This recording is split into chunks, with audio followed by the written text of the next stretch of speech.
Welcome back, everybody, to the Minnesota Twins franchise, now on MLB The Show 19.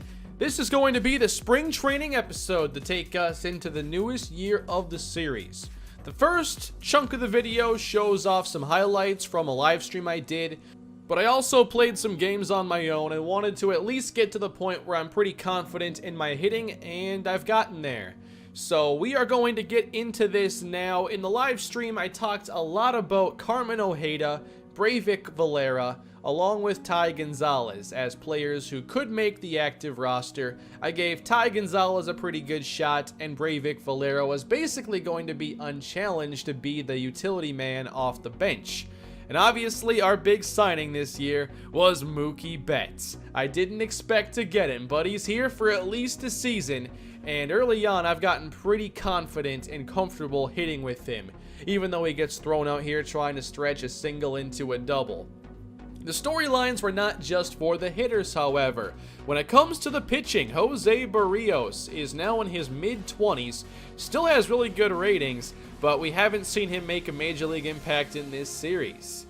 Yasiel Puig returns this season after a down year by his standards, but an amazing World Series MVP run.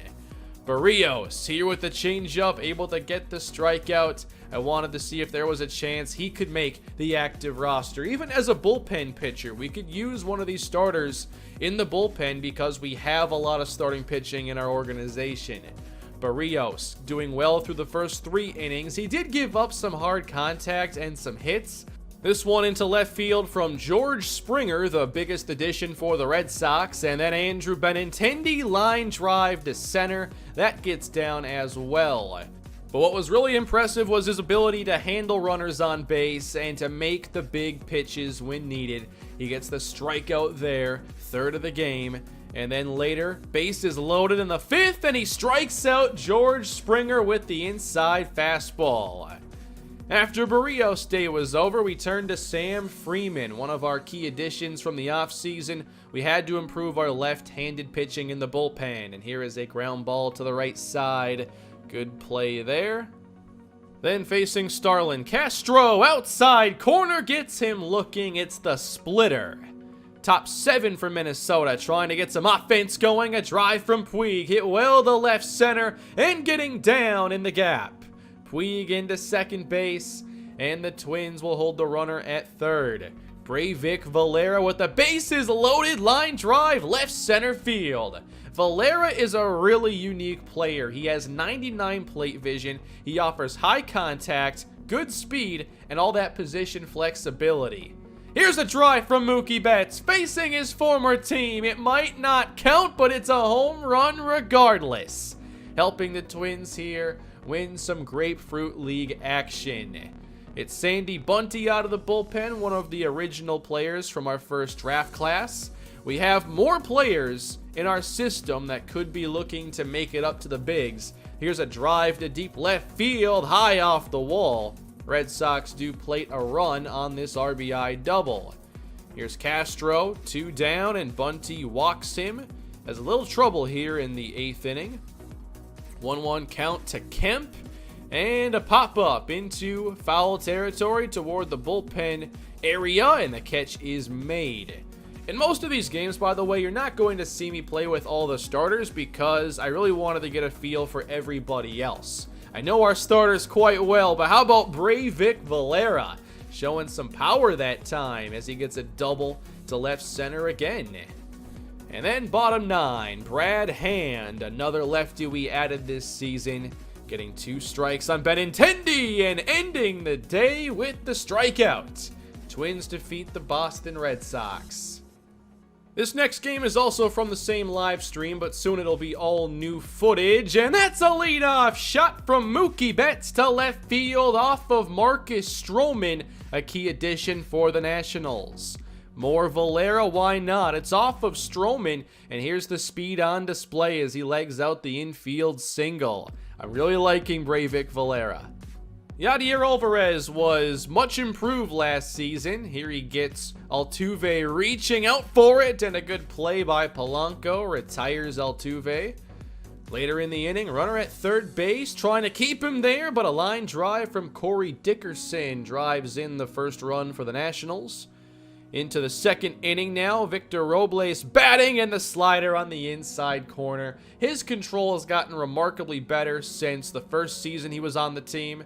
Here playing first base, I believe this is Ty Gonzalez, and he's not a great defender. He's really just a DH. And here you're going to see what he can do at the plate with a sharp single into center.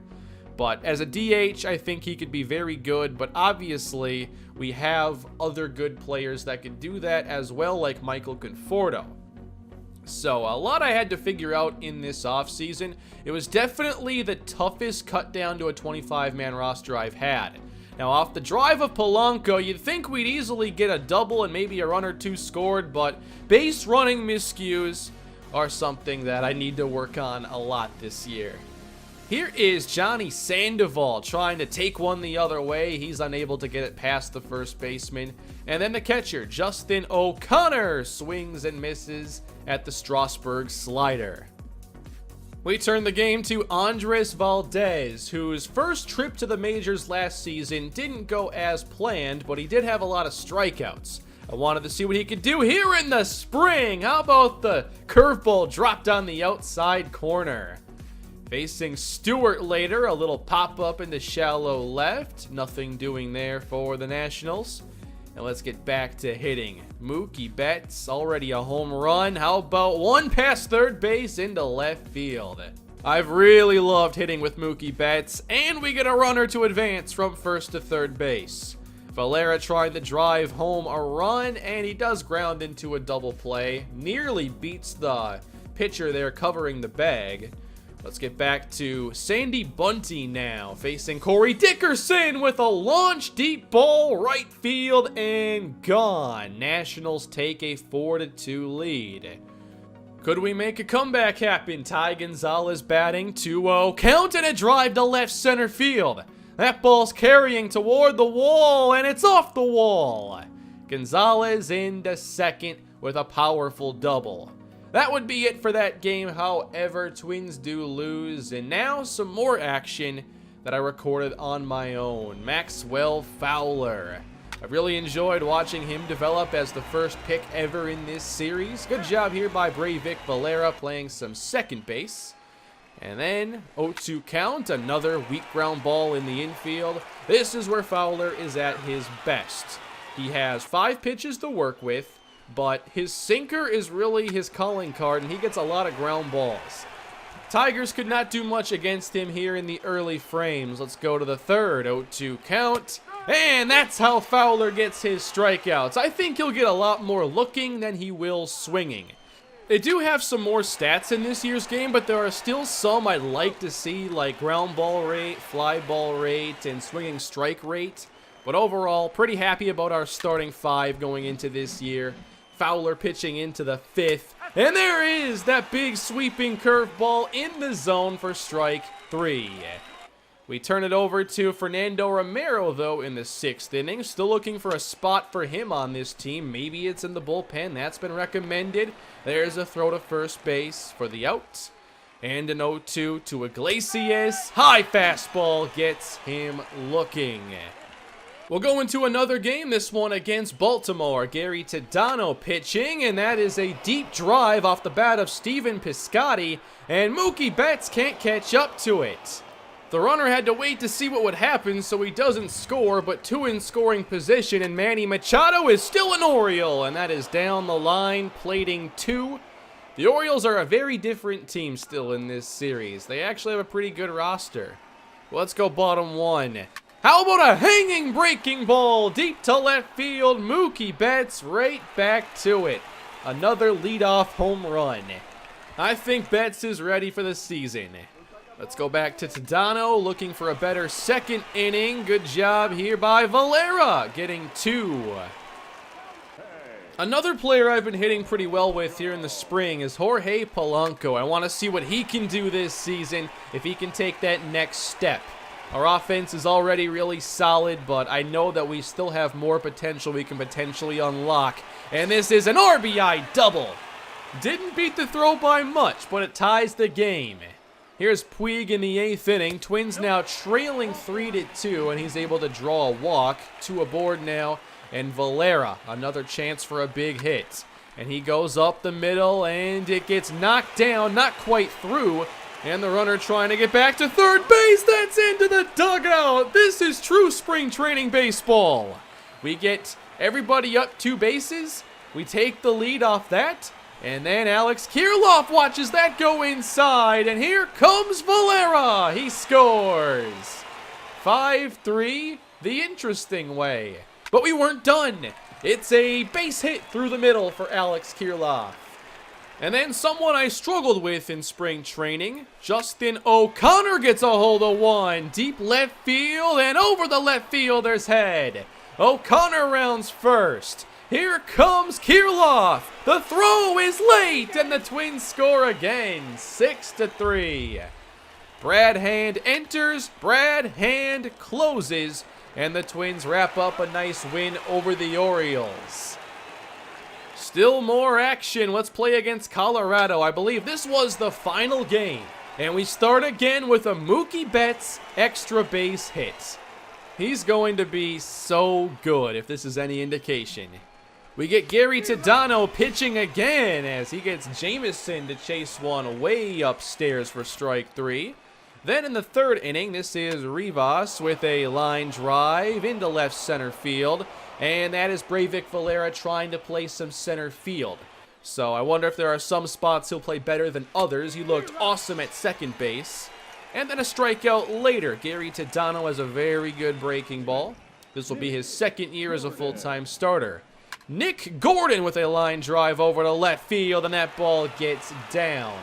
Didn't play a ton myself with Gordon here in the spring, but wanted to get at least one game. And then sitting on that slider on the outside. It's about the only thing you can do with that pitch right there. Then we get Goldschmidt 2-1, 2-0, hammered to center. This ball hit well, but in range. This was the inning where I really felt like my hitting was getting on track. And I feel pretty good now going into the season. Sano is next as he swings through that pitch. That'll happen. He does have lower plate vision, but then the knuckle curve low. Hard to lay off that inning over. Top 4. Here is a hard ground ball hit to second. Gordon, Polanco to Goldschmidt, double play. Carmen Ojeda kind of had a quiet spring training. But this pitch, not included in that description. Deep center field. That ball is hammered a ton. Solo homer for Carmen Ojeda, who will start this season at AAA, but I think he does have a major league future ahead of him. We get a base hit again later. Now it's Polanco the other way, followed by Gordon drawing a 4-pitch walk. Someone I feel I hit pretty well with is Mitch Garver, and with 2 down, he's going to right center with a line drive. Extra bases, and here come the runs. Twins get 1, Twins get 2, and extend this lead 3-0. Bottom 5 now. Here's a line drive from Goldschmidt. Maybe got to sit back a little bit more on that one. Then Sano right into the shift. But I had some really good swings in this game. I feel really good. Ojeda can't get it past first. Good extension to stop it. Pitcher covers. Tadano, meanwhile, doing really well against this Rockies lineup as that ball splits the outfielders. Rockies will finally get their first run on the board, but overall, strong performance from Gary Tadano in a good spring training. Andres Valdez back out to pitch again. Didn't get as many innings as I would like here. We had so many pitchers to spread the innings around to. He does get Ian Desmond to strike out. Here's Jameson batting again. That big curveball. They can't do anything with it. Strike out again. Now Adam Duvall. Hey, he made contact at least, but not going to get him very far. 3 up, 3 down. Valdez looks dominant. Mitch Garver batting again, right back up the middle and off the pitcher over to third base. Tough play, and Garver reaches yet again. We bring in Ty Gonzalez, hitting .275 in the spring, 1 home run, and 2 aboard now. 2-2 count. Here's a line drive hit to right. It's a fair ball, and that'll be extra bases for Gonzalez. Twins extend the lead. getting just one. 4-1 game in the 8th. Valdez still out there, hit to third, and the Twins go 5-4-3 double play. Looking for a little more offense to close out the spring, it is Jorge Polanco with a single that gets past the infielders. After Polanco, Gordon batting. A hit already today, and that's going to the gap. Polanco will score easily as the Twins make it 5-1. We turn over the final inning to Brad Hand, who had 6 scoreless innings entering this appearance. Facing DJ LeMahieu, it is hit well to right field, and that'll be a base hit. And a pretty good hitter right after him, Nolan Arenado. Left center, hammered and gone. Don't miss your spot against him, especially with a left-handed pitcher. That's okay, still have a 2-run lead, and it's a slow chopper to the right side. Gordon to first, and that is it for the spring. The Minnesota Twins have a very successful spring, and I knew it would lead to a very difficult roster cut down, and you'll see the moves I made to get us to a 25-man roster. But we finished the spring with the best record in all of baseball, winning the Grapefruit League by nearly 5 games. The best hitters on our team performed like it in the spring. Mookie Betts was outstanding, hitting .363. Sano was dominant. Buxton played well. Goldschmidt, Conforto. There wasn't anybody that I'm counting on that I was really disappointed by. I felt like we came out here and crushed the baseball for the most part. Angel Villalma did pretty well. Willie Ordonez had a positive spring. That didn't make it any easier to get this roster down to 25. But for Carmen Ojeda, I knew that another year, or at least a little more time at AAA, would be good for him, so he was sent down. And then I found a few players here at the bottom that weren't going to make it, like Juan Herrera. Angel Villalma's going to be at AAA as well. We just have a really deep roster suddenly. Taking a look here at the pitching, Yadier Alvarez had a very good spring. Dallas Keuchel, not quite as good. Mike FOLTYNEWICZ, though, did have his struggles. A 1.77 whip. He threw like 27 innings. His ERA had skyrocketed. So I thought about maybe making a move here. Jose Barrios has been waiting a long time to make the active roster and to stay on it.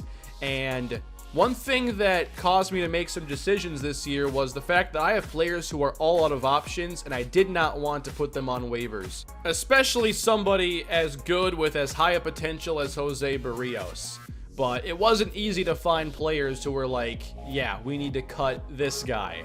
So I also considered making trades. And here are some of the solutions that I came up with.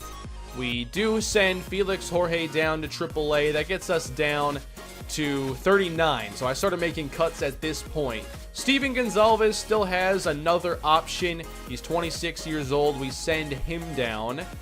Then we get to Fernando Romero, and I didn't realize it, but he was out of options as well.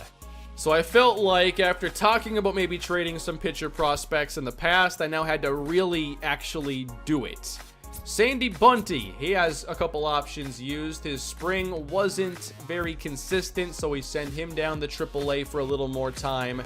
Johnny Sandoval had his struggles at the plate in the spring, and Michael Conforto is already someone who can be that bench outfielder or DH.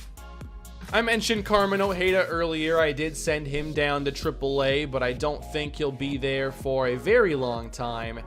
And then I explored trade options. Fernando Romero was the first. I'm looking for prospects in return.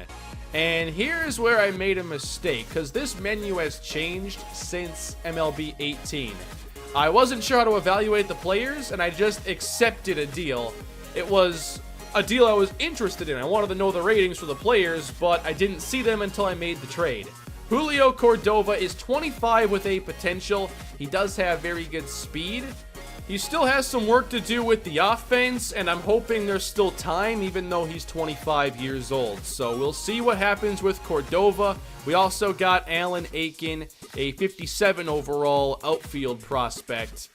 After that, I took a look at Alex Kirilloff and did not realize that he too was all out of options. So I had to think about what I wanted to do with that situation. I ended up placing him on waivers because I didn't think anybody would actually claim a 70 overall player. Next, Jose Barrios, all out of options. I knew he had to stay on the active roster. There's no way you risk a player like him to waivers. And then I took a look at other relievers. Could someone like Arodys Vizcaino, who was good for us down the stretch, be someone to trade? The bullpen was really tough because I like all those players. Kevin Quackenbush is the lowest overall, but we know how good he was last year. He was my go-to guy in the playoffs for a lot of big innings. And while I didn't want to, I sent Andres Valdez down to AAA because I wouldn't risk losing him. And I just didn't know like which veteran he could potentially replace. So I'm kind of waiting to see if somebody struggles. I thought this whole time that Ty Gonzalez would make the active roster, but Willie Ordonez also out of options, coming off a really good spring. So I felt like I had to see what Willie Ordonez could do to begin this season after he wasn't great last year in limited at-bats. So Ty Gonzalez actually does not make the Major League roster, but he'll be back at some point, I'm sure. Back to pitching. We simply had too many pitchers, and I had to explore more trades. And I thought that now was the right time to trade Mike FOLTYNEWICZ. Jose Barrios can get his chance in the starting rotation, and we can deal Mike FOLTYNEWICZ. I was underwhelmed by a lot of the offers I got for various players I tried getting trade suggestions for, but one that stood out to me here was a deal for Juan Soto. 68 overall, not the player he is currently in real life with the Nationals, but an outfielder with future upside. This was a great chance to strengthen our farm system, which isn't fantastic. We don't have a lot of high-rated prospects, but we make that deal. But I knew I couldn't be done. I still had so many relievers. So I took a look at Kevin Quackenbush, but just remembered all the good innings from him, and I pitched really well with him too. So I decided to consider trading Arodys Vizcaino, and this could end up being a move that I end up regretting. Vizcaino had only one really good season in his recent play, and it was last year, and that's why we traded for him. But I decided to trade Arodys Vizcaino, and this might not be a great return. I didn't like a lot of the offers out there, but I get us a catcher that can play down at AAA, maybe be a Major League backup someday. Compared to other catchers, he does have pretty good defense, so that's a plus. He's durable, has good plate vision. Cam Gallagher is 28 years old, and that is the final move that I made. So the 25-man roster is set. It was tough. I felt like I lost a lot of those trades in terms of value, but they weren't really giving me much to work with the offers. So we end up with a 3-man bench of Breivik Valera, Willie Ordonez, Justin O'Connor, and Michael Conforto will be the everyday DH. And then pitching, Dallas Keuchel, Maxwell Fowler, Yadier Alvarez, Gary Tadano, and Jose Barrios, with a bullpen featuring Tyler Duffy, Kevin Quackenbush, 4 lefties, Brad Hand, Tony Watson, Sam Freeman, Aaron Loup, and then Jake Reed, Raisel Iglesias. What do you think of that 25-man roster? Did I make the right decisions? Did I cut the right players? We'll see. But I feel this is still a really strong team, and we're going to get to the action soon. The new season is about to get underway, and it all starts against Cleveland. Our rivals are back. We'll see the White Sox early on, and we'll see Corey Kluber on opening day. Thank you all for watching. Hope you enjoyed the episode. Please leave your feedback below. Subscribe to the channel, and don't forget to leave a like if you are enjoying the Minnesota Twins franchise. Can't wait to get to more consistent action now in this series with the new season getting underway. So I'll see you all with opening day shortly. Have a great day, everybody.